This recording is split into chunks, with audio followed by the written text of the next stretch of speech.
Welcome to Chapter 5 and 6 of the book called Fizz and the Police Dog Tryouts by Leslie Gibbs, a police dog adventure.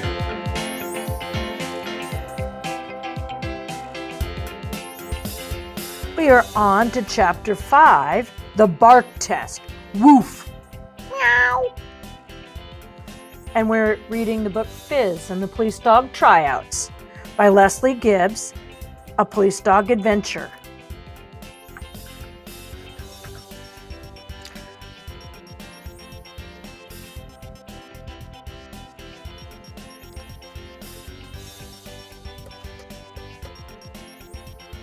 Attention! Attention please, called a police officer in a smart blue uniform. My name is Sergeant Stern and I'll be running the Sunnyvale City Police Dog Tryouts today. Competing dogs, please follow me into the back compound. No parents, thank you. Fizz and Benny followed the pack of dogs into an exercise yard behind the police station. It was a big space with old boxes and a getaway car from a foiled bank robbery. Sergeant Stern waited for the competing dogs to assemble. Finally, all the dogs were ready. Fizz and Benny listened as Sergeant Stern spoke. To be a police dog, you must pass all 3 tests, announced Sergeant Stern. The bark test, the scare test, and the chase and catch test. Fail any test and you're out. A nervous whisper broke out among the crowd of competing dogs. Amadeus, do you remember who he is, the mean one? Pushed his way in beside Fizz. You'll never make it past the first test, cotton candy, hissed Amadeus. Fizz pretended not to hear. He didn't want Amadeus to think he was scared. Settle down, everyone, continued Sergeant Stern. I'm looking for 1 police dog and 1 police dog only. We will begin with the bark test. Sergeant Stern ordered the dogs into 10 long lines. If your bark is loud enough, you'll pass. If it's not, you're out, said Sergeant Stern, pointing to the exit sign. Fizz loved barking, but he wasn't sure his bark would be loud enough. May the best dog win, said Sergeant Stern, clapping his hands as he walked over to the first line of dogs. That'll be me, boasted Amadeus loudly into the crowd. Watch and learn, Powder Puff. This is how the big dogs do it. Amadeus took a deep breath. His chest expanded. He gave the deepest, loudest bark Fizz had ever heard. The other dogs joined in, and the air filled with a roaring noise that bounced and echoed around the yard. Sergeant Stern walked the lines, listening to each dog in turn. There he is. There's Amadeus. Pass. Pass. Too soft. You're out. Out. Out. Pass. Out. Out. You'll have to be louder than that, son. Out. Sergeant Stern stood in front of Amadeus. Amadeus boomed a deafening bark. Impressive, Amadeus. You've got your father's voice. Amadeus smirked. He came from a long line of police dogs, and his father had been coaching him for the tryouts since he was a pup. Fizz was next. His nose was dry, and his legs felt like jelly. He drew in a deep breath. Amadeus grinned. Look, everyone, Powder Puff's about to squeal like a squeaky toy. Then he stomped his back foot down hard onto Fizz's paw. Oh, no. Fizz felt a burning pain and cried out, Yow!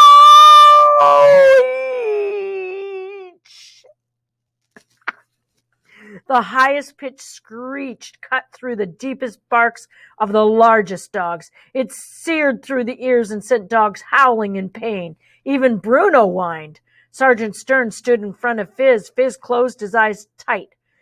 Excellent, Fizz, he said. You could stop traffic with a bark like that. Pass!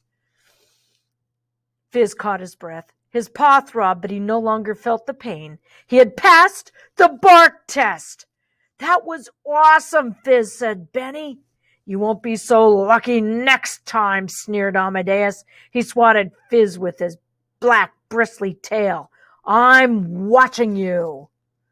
Look at the scare test. Woo, that looks scary. Chapter 6. That's a weird shadow for Fizz, too. More than half the dogs had failed the bark test, but Fizz, Benny, Bruno, Razor, and Amadeus had all passed. The scare test was next. I've been practicing my scary face every day. Want to see? Asked Benny. He pulled a hideous face. Wow, that's ugly, laughed Fizz. You look like rotten cabbage. You'll pass the scare test for sure. Show me your scary face, said Benny. Fizz stuck out his tongue and went cross-eyed. Razor and Bruno sneaked up to watch. Is that the best you can do? Said Razor, pretending to tremble. Bruno laughed so hard he forgot to look where he was going and stumbled into Amadeus. Watch it, dopey, snapped Amadeus. He glared at Fizz. You passed the bark test, Powder Puff, but no one else is gonna be scared of a piece of fluff like you. Don't listen to him, said Benny. But Fizz began to worry. You know how it is when you have a test coming up. Maybe Amadeus was right. No one was going to be frightened of a little white fluffy dog. There he is. Right, everyone, it's time to show me what you've got, said Sergeant Stern. Fizz's muscles tightened and his sore paw throbbed. He knew he had to do something big, something different, something surprising, but what? Start when you're ready, said Sergeant Stern, casting his eye over the crowd of dogs. Fizz was thinking so hard, his head ached. If he wasn't scary, he'd be out. If he failed the test, he'd have to see Mrs. Truncheon for a dog employment interview. Then he had an idea. He crawled through the legs of the growling, snarling dogs and stood at the front of the pack, face to face with Amadeus. Amadeus bared his long fangs and his eyes glowed red and fierce. Look at that! Fizz could feel them burning deep into his eyes. He stared back bravely, and then it happened. With a flash of white, Fizz's long, fluffy hair shot up into wild hackles like a razor-sharp mohawk. His brilliant white teeth flashed. His tail cut through the air like a knife. Fizz was unexpectedly scary. Razor whimpered. Bruno covered his eyes. Several Dalmatians hid behind Sergeant Stern's legs. Benny went cold. Even Amadeus was speechless. That's a pass, Fizz, called Sergeant Stern. I'm going to have to stop there, and we'll go into Chapter 7, the final test. If you enjoyed Fizz, you may want to read other books by Leslie Gibbs. Maybe the rest of the Police Dog Adventure books. She's also written many others, and you might enjoy them. Other great dog books are on this slide, and of course there are far more that I could ever list